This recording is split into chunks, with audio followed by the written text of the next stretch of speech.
অবগত আছেন যে কালকে রাত্রি 8টা থেকে আজকে বেলা 3টে পর্যন্ত বিজেপি এবং সিপিএম যে চিত্রনাট্য তৈরি করেছিল, আজকের এসপি সাহেবের বক্তব্যের মধ্য দিয়েই তার জবনিকা ঘটেছে।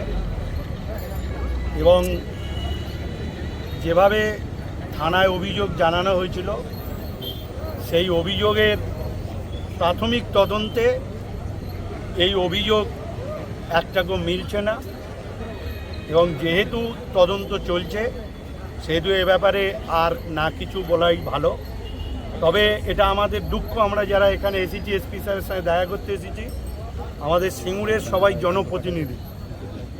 এখানে আমরা এমএলএরা রয়েছি, জেলা পরিষদ মেম্বাররা রয়েছে, পঞ্চায়েত সমিতির সভাপতি, সহকারী সভাপতি, কর্মাধ্যক্ষ, পঞ্চায়েত মেম্বাররা রয়েছে, প্রধান, উপপ্রধান এবং মেম্বাররা এখানে সকলেই এসেছে। আসার উদ্দেশ্য একটাই, এই যে সিঙ্গুর এবং হরিপালের নাম একটা কুলসতি করল, সিঙ্গুরের একটি নামে, স্কুলের নামে বদনাম করা হলো। এবং সবচেয়ে বড় কথা যে সিপিএম এবং বিজেপি যারা রাস্তায় নেমে মেকি যারা আন্দোলন করছে, তারা তাদের ফেসবুকের মধ্য দিয়ে যেভাবে সিঙ্গুরের হরিপালের বদনাম, সিঙ্গুরের নামী স্কুলের একটি বদনাম করেছে।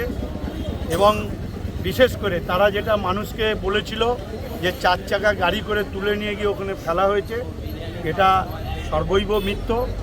তার কারণ 8টা 44-এ সিঙ্গুর 7টা 44-এ সিঙ্গুর স্টেশনে উঠেছে ট্রেনেতে, এবং 7টা 56-এ হরিপাল স্টেশনে নেমেছে। এবং হরিপাল উড়েবাজারে 8টা 6-এ দেখা গেছে সিসি ক্যামেরায় থাকে। অর্থাৎ এই যে 4 চাকায় তুলে নিয়ে গেছে, এটা যেরকম একটা মিথ্যা, এবং মাথায় আঘাত করেছে এটাও মিথ্যা। যেটি এসপি সাহেব বললেন, তাতে মেডিকেল রিপোর্টে কোথাও মাথার আঘাতের চিহ্ন নেই। অর্থাৎ এটা একটা বিরাট চিত্রনাট্য সিপিএম বিজেপি তৈরি করেছিল যে সিঙ্গুর হরিপালকে উত্তপ্ত করার জন্য। যেহেতু বিষয়টি নাবালিকা, এবং আমাদের যতদূর ধারণা এর মধ্যে একটা কিছু পাকা মাথার কাজ করছে। আমরা এসপিকে 2-3টে বিষয়ে বলেছি যে এটা পূর্ণাঙ্গ তদন্ত করতে। তবে এটা ঠিক যে বিজেপি এবং সিপিএম যে অভিযোগগুলো করছিল, সেগুলো আজকে সর্বৈব মিথ্যা।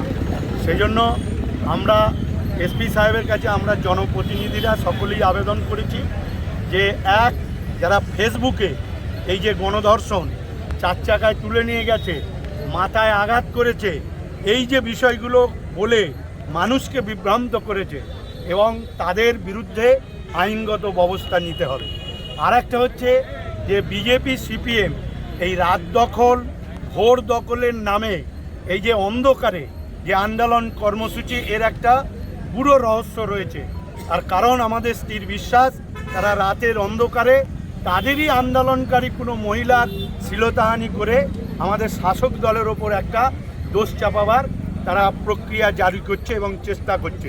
সেজন্য আমি এসপি সাহেবের মাধ্যম দিয়ে ডিএম সাহেবকে বলেছি যে পর্যাপ্ত সিসি ক্যামেরা লাগাতে, প্রয়োজনে আমরা এমএলএ এমপি ফান্ড থেকেও সিসি ক্যামেরার টাকা আমরা ব্যয়ভার বহন করব। এই 2-3টি বিষয়ে নিয়ে আমরা এসপির সাথে দেখা করে এসেছিলাম। এবং এটা ঠিক যে গতকাল রাত্রি 8টা থেকে এবং আজকে বেলা 3টে পর্যন্ত যারা থানায় অবরোধ, রাস্তা অবরোধ, ফেসবুকের মিথ্যা যুদ্ধ, তাদের যে এটা ঠিক নয়, আজকে জবনিকা পড়েছে। তার কারণ গরু মরলে যেমন শুকিন উড়ে বেড়ায়, ঠিক এখানেও সেরকম দ্বারা বিরোধী দলের নেতারা উড়ে বেড়াচ্ছে। এখানে অনেকেরই আসার কথা ছিল। পুলিশের কাছে রিপোর্ট নেওয়ার পর বিজেপি সিপিএমের অনেক নেতা তারা বুঝতে পেরেছে যে এই ঘটনা ঠিক নেই। অর্থাৎ সিপিএম বিজেপি তারা এই রকম শান্ত জায়গাকে অশান্ত করবার একটা প্রক্রিয়া জারি করেছে। সেজন্য আমরা সর্বদাই সতর্ক। এবং আরও যে পুলিশি যেহেতু তদন্ত চলছে, এই মুহূর্তে আর আমাদের নতুন করে বলার কিছু।